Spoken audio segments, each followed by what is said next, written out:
ഞങ്ങളെ ശ്രദ്ധിക്കുന്ന ഈ ദേശത്തിലായിരിക്കുന്ന എല്ലാ പ്രിയപ്പെട്ടവർക്കും വേഗം വരുന്ന യേശുക്രിസ്തുവിന്റെ നാമത്തിലുള്ള സ്നേഹം അറിയിക്കുന്നു. വിശുദ്ധ വേദപുസ്തകം യോഹന്നാന്റെ സുവിശേഷം 3-ാം അധ്യായത്തിന്റെ 16-ാം ഭാഗത്ത് ഇങ്ങനെ വായിക്കുന്നു: തന്റെ ഏകജാതനായ പുത്രനെ വിശ്വസിക്കുന്ന ഏവനും നശിച്ചു പോകാതെ നിത്യജീവൻ പ്രാപിക്കേണ്ടതിന് അവനെ നൽകേണ്ടതുവണ്ണം ദൈവം ലോകത്തെ സ്നേഹിച്ചു എന്ന്.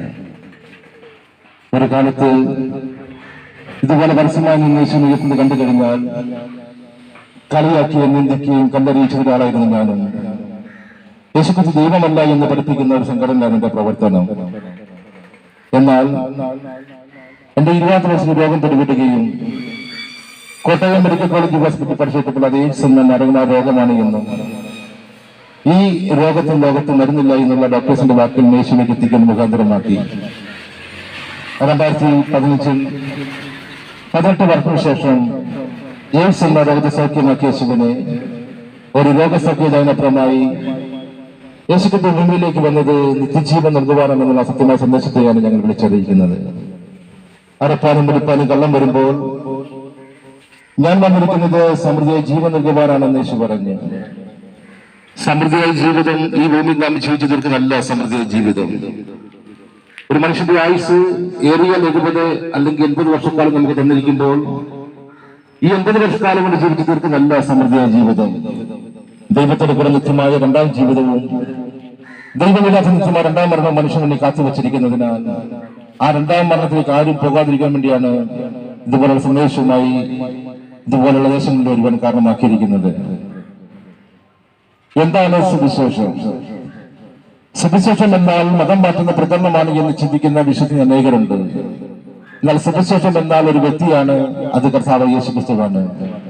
ധന്യനായ പൗലോസ് എന്ന് പറയുന്നു, ദാവീദിന്റെ സന്തതിയായി ജനിച്ചു, മരിച്ചു, അടക്കപ്പെട്ടു, ഉയർത്തെങ്കിൽ യേശുക്രിസ്തുവിനെ ഉയർത്തിക്കൊള്ളുകയും അതാകുന്നതിന്റെ സുവിശേഷം എന്ന്.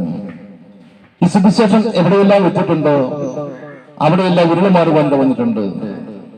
ആരെല്ലാം സുവിശേഷം എഴുതിയിട്ടുണ്ടോ അവിടെയെല്ലാം വെളിച്ചം ഉണ്ടാകുന്നത് വന്നിട്ടുണ്ട്.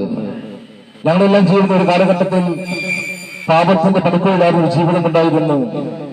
മദ്യപാനവും മദ്യക്കച്ചവടവും ചീട്ടുകളിയും ചീട്ടുകളിപ്പേരും എന്നുകൊണ്ട് ഇവിടെ കിട്ടുന്ന സന്തോഷം സമാധാനമാണ് ഏറ്റവും വലുതെന്ന് കണ്ടുകൊണ്ട് ഒരു ജീവിതം ഉണ്ടായിരുന്നു. പോലീസുകാർക്കും എസ്ഐസുകാർക്കും സ്വന്തക്കാർക്കും നാട്ടുകാർക്കും തലവേദനയുമായ ഒരു ജീവിതം ഉണ്ടായിരുന്നു. എന്നാൽ ഞങ്ങളെല്ലാം തേടിവന്ന സുവിശേഷമാണ്, ഞങ്ങളെല്ലാം രൂപാന്തരപ്പെട്ട സുവിശേഷമാണ്. അതുകൊണ്ടാണ് വഴിയോരങ്ങളിൽ തെരുവോരങ്ങളിൽ ഞങ്ങൾ വിളിച്ചു പറയുന്നത്, മറ്റൊരുത്തിനും രക്ഷയില്ല, രക്ഷിക്കപ്പെടുവാൻ ആകാശത്തിന്റെ കീഴിൽ മനുഷ്യരുടെ ഇടയിൽ നൽകപ്പെട്ട ഒരേ ഒരു നാമമേ ഉള്ളൂ, അത് ഞങ്ങൾ ഉയർത്തുന്ന കർത്താവ് യേശുക്രിസ്തുവിന്റെ നാമമാണ്. ആ നാമത്തിന്റെ മുന്നിൽ എല്ലാ മുഴങ്കാലും മടങ്ങും, എല്ലാ നാമം പാടും യേശു മാത്രം കർത്താവെന്ന്. അപ്പൊ നിത്യമായ ഒരു ജീവിതത്തിലേക്ക് നാം കടന്നു പോകണമെന്നുണ്ടെങ്കിൽ പാപത്തിൽ നാം മോചനം പ്രാപിക്കണം. മനുഷ്യൻ ജന്മം കൊണ്ടും കർമ്മം കൊണ്ടും പാപിയായി ഭൂമിയിൽ ജീവിക്കുകയാണ്. പാപത്തിന് പരിഹാരമായി മനുഷ്യൻ ഇന്ന് അന്നദാനം കൊടുക്കുകയും വീട് വെച്ചു കൊടുക്കുകയും പാപപ്പെട്ട കുഞ്ഞുങ്ങളെ വിവാഹം ചെയ്ത് അയക്കുകയും ചെയ്തു കഴിഞ്ഞു കഴിഞ്ഞാൽ പാപത്തിൽ നിന്ന് മോചനം പ്രാപിക്കാൻ കഴിഞ്ഞു എന്ന് വിശ്വസിക്കുന്ന അനേകരുണ്ട്. എന്നാൽ പാപമോചനം വീണ്ടെടുപ്പും അത് കർത്താവ് യേശുക്രിസ്തുവിൽ മാത്രമേ ഉള്ളൂ.